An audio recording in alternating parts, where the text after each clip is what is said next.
Here are the latest news from Africa. Not long ago, a so-called French general was spewing garbage about Africa and Africans during a TV interview. This so-called French general was saying that Africans are incapable of governing themselves.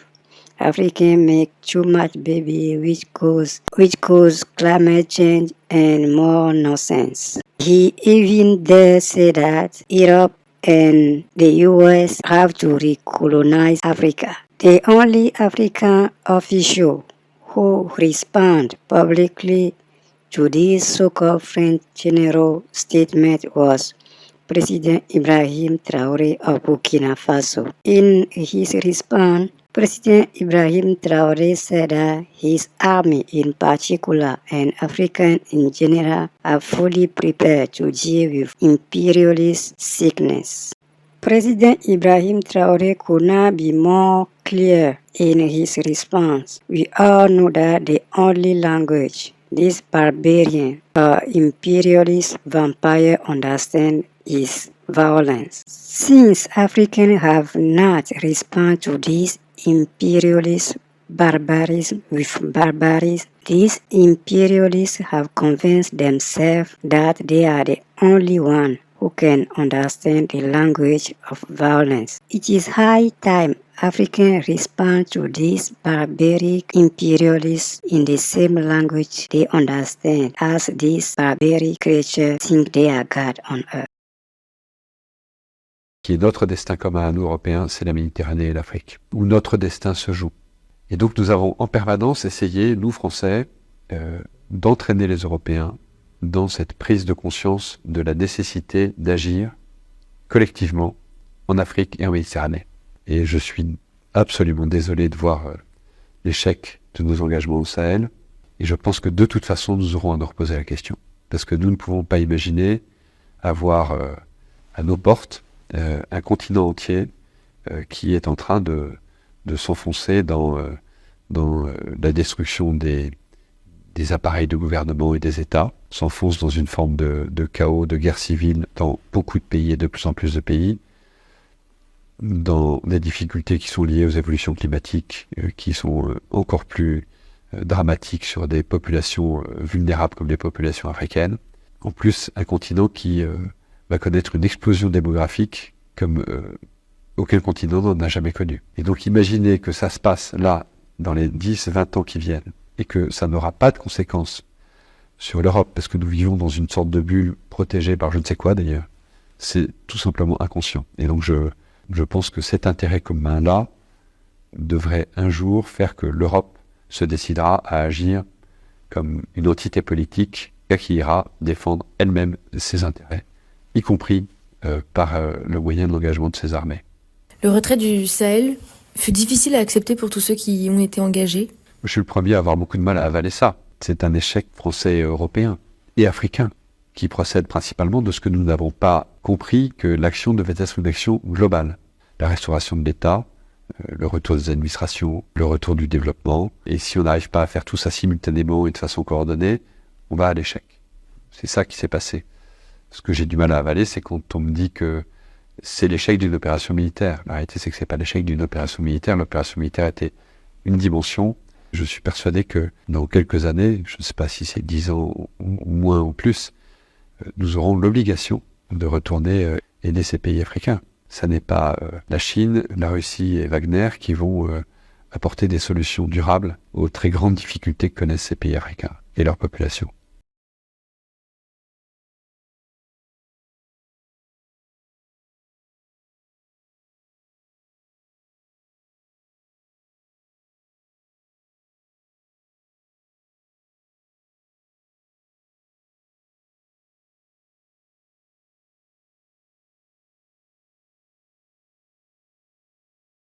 On est là ce matin pour vous féliciter. Ça, il faut le dire du fond du cœur, on est là pour vous féliciter. Pour tout le travail que vous avez pu abattre dans cette région. Je dirais dans ce groupement, parce qu'il s'agit de là et aussi de la région du sud-ouest. Félicitations pour tout le travail, félicitations pour cette bonne symbiose. Grâce à vous, presque 100% de ce territoire est conquis. Vous êtes en phase de consolidation. En tout cas, félicitations pour tout le travail abattu. Nous avons pu suivre avec vous les opérations dernièrement, avec beaucoup d'amertume aussi, lorsque vous voyez les terroristes franchir le fleuve, se retrouver à moins de 50 mètres de vous et que vous n'avez pas la capacité d'engager, parce que vous n'avez pas l'autorisation. Ça fait partie de votre discipline de formation.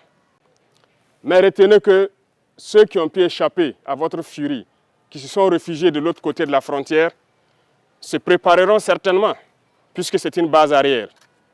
Ils vont se préparer et essayer de revenir. Alors, je souhaite que vous fassiez corps avec les VDP que vous avez installés un peu partout, avec toutes les unités en position avancée, que vous puissiez continuer à intensifier les patrouilles, de sorte que, lorsqu'il doit revenir, il n'y a qu'une seule chose qui l'attend, c'est la mort. Nous sommes à cette étape actuellement. C'est sans pitié, c'est sans répit. On ne continuera pas de mourir inutilement. Vous êtes allés vers eux, vous les avez délogés, vous avez récupéré vos terres. Il n'y a pas de raison qu'ils reviennent encore. Nous ferons tout pour vous mettre à niveau aussi, pour que vous puissiez les stopper. C'est ainsi.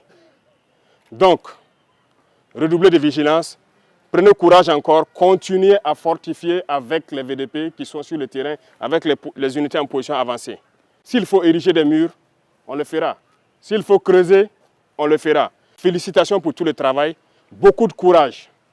Vous allez commencer un nouveau cycle d'entraînement. La guerre de haute intensité. C'est à vous, chefs, officiers militaires, prenez ça en compte. Commencez à vous préparer pour la guerre de haute intensité. J'espère que je me fais comprendre. Ce n'est pas uniquement du terrorisme. Ouvrez l'œil. C'est beaucoup plus que ça. C'est une guerre de décolonisation. Et vous avez dû entendre ces derniers jours certains généraux ailleurs qui ont fait comprendre que s'il faille qu'ils viennent avec leurs armées nous recoloniser, il faut qu'ils viennent. Eh bien, préparez-vous à la guerre de haute intensité. Soit ils viendront eux-mêmes, soit ils passeront par leurs valets locaux qui sont ici pour essayer de troubler notre quiétude. Donc quiconque, je dis bien quiconque, que ce soit le terrorisme ou toute autre armée qui doit venir troubler notre quiétude, nous devons nous préparer à les accueillir sur de long terme et intensement. Voilà pourquoi je vous dis, préparez-vous à la guerre de haute intensité. Et nous allons suivre ces entraînements-là. Nous passerons à d'autres groupements pour intensifier les opérations et essayer de pacifier. Ce sont des étapes. Et ce terrorisme sera vaincu. Parce qu'ils savent que ça sera vaincu, qu'ils se préparent, soit au niveau local ici, ou bien à venir avec leurs armées pour nous combattre. Eh bien, on va se préparer à les accueillir. Merci beaucoup pour tout le travail. Tout ce qui pourrait être amélioré, ce qui concerne les conditions de combat d'abord, mais aussi les conditions de travail, nous ferons l'effort. Plus que jamais, maintenant, vous faites un avec la population. C'est tout ce que nous recherchons, le lien armée-nation. Continuez à garder cette flamme-là d'unité avec la population civile pour qu'ils puissent vous soutenir. Parce que c'est grâce à eux que nous pouvons combattre aujourd'hui. C'est le peuple qui a compris. Si le peuple n'avait pas compris, on ne pourrait pas vous équiper comme ça. Ce n'est pas possible. Mais les gens ont compris, ils se sont engagés et nous faisons beaucoup d'efforts pour que la capacité opérationnelle ne fait que s'accroître. Donc félicitations, beaucoup de courage et bonne chance pour vos missions futures. Et merci beaucoup à tous.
If you like this video, please comment, subscribe, share, and like. Thank you for visiting my channel.